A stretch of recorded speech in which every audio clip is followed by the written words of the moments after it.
Sitting below what is known as the Poinsett Bridge was constructed in 1820 on the state road. The straight road ran from Charleston, South Carolina to the Saluda Gap on the North Carolina-South Carolina line. And this was the super highway of that day. That's what it was built for, to draw the traffic and trade out of the western North Carolina, eastern Tennessee, and all that area into Charleston, or through this section of the country. And so Poinsett envisioned the bridge, and he got on a committee that was appointed to do the construction of this work. There were 3 bridges, 2 others in addition to this. One is over on the North Saluda River. And this bridge had 2 elliptical arches. And this bridge collapsed sometimes. Something happened to it, and a friend of mine who had lived in this area for all of his life and for several generations told me that the bridge had collapsed. But after 1900, this man came through here making a survey to determine what effect the cotton mills or the textile mills in Greenville and around had on the mountain people where they'd migrated out. And so he came down to about North Fort Church to where the Hodges family generally lived. And there he spent the night with one of the Hodges. He was on his way to the Dark Corner. The next morning, Mr. Hodges, he says in his book, directed him to the Dark Corner across a stone bridge, an arch of which had collapsed. So it had been replaced with timber, so we know that one of the arches on the bridge collapsed before the rest of them. Then moving on up the road, as far as bridges is concerned, when you get up to a place called Marrittsville, that's up toward the North Carolina line in Saluda Gap, there was a bridge, a smaller bridge there that had a circular arch. And that was near this little village called Marrittsville, which no longer exists. It's now in the watershed. So that takes us through the bridges. We were moving on up. Since I'm going up the road, I'll just move on up the road. We were moving on up the road, and there's many things there. One of the biggest problems that they had in building this road was the grade. In fact, not until the 1790s was there a wagon road over this mountain from coming out of Greenville to North Carolina. It was so steep they did not have wagon roads. They had bridle paths and things like that.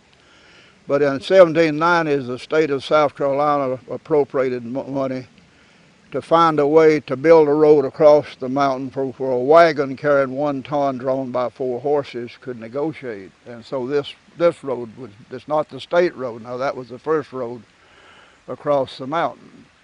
But when it came in to build the state road, Abram Blanding, who was a chief man on the site, he was on the commission and he was on the site man. He managed the entire operation. He said the legislature had instructed him and the committee, or commission, which had 5 people on the commission, only 4 served, one of them didn't serve. So they had instructed them to find a route that best pointed to the west. In other words, because they wanted to funnel all the largely livestock. Western North Carolina, East Tennessee was mostly livestock producing and other type crops and things like that that had to be brought into the markets and to the seaports. And so even though there were several roads up and down the upper part of Greenville County that crossed the mountain, he said none of them fit what the legislature had instructed them to do. So he himself laid out the route for this road, this state road in the mountains, in such a way that it would best carry out the mandate from the legislature to the commission to build the road where it's most accessible. Well, the Saluda Gap, there's many gaps in the mountains, but the Saluda Gap was the best gap on the road. There. So we are going up above where the third bridge is to get the grade, that is to get up the steep incline to see horses and mules. They had limited power, and that was the reason they couldn't get over. So they used a system which they call the winds, W-I-N-D-S, winds. Sounds like wind, most everybody thinks, but it's winds. And what the winds were, you take the hillside like this hill here, it would start off going up slanting like this, slanting, right, gaining elevation all the time, but a reasonable elevation. It'd go a certain distance and turn back, not a closed U, but it would be a round turn and go back above that. And then they'd go a certain distance and make another turn, and those were called winds. Also called a corkscrew, also called a winding stairway, also hated by tourists and people, because quite often the stagecoach driver would ask them to get out and walk because it's so difficult for the horses to go over the mountain. Now the first set of winds was back on Callahan Mountain. It was a real rough one also, but we're going up the road, so we'll continue up the road.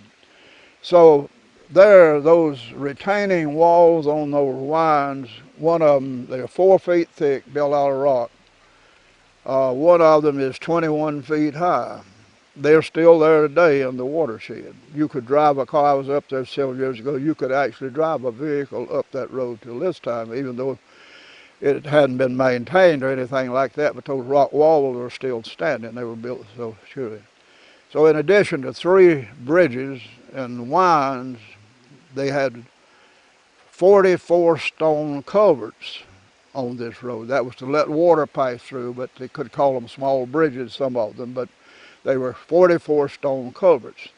And back to our left, to my right here, to your left, some short distance, there's one of those culverts that's the largest. I've ever seen but 2 of them.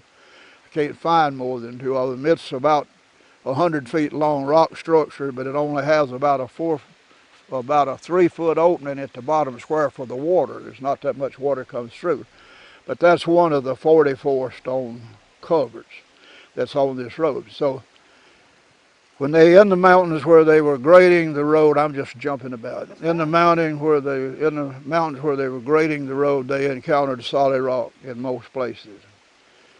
They had to blast, and remember, there's tools and things like that were primitive. All that rock had to be drilled with a hand drill, with a man holding the drill bit and a man driving it with a sledgehammer. And so when they ran into solid rock where the road was laid out, they cut the rock out for 10 feet back into the side of the hill of the mountain. That's that much road, 10 feet. And the road, whatever debris and rock came out, widened the road. And whatever degree it widened it, that was the width of the road at that particular point. And so it took vast amounts of powder, gunpowder, and things like that. They, of course, they had to build the walls. We talked about the walls. They widened the road and all this and other. The culverts. Now, going on up above this, where the winds were there, on the left is where Poinsett stayed, and we've talked about that, about the spring basin. He put the spring basin there for the travelers to travel across.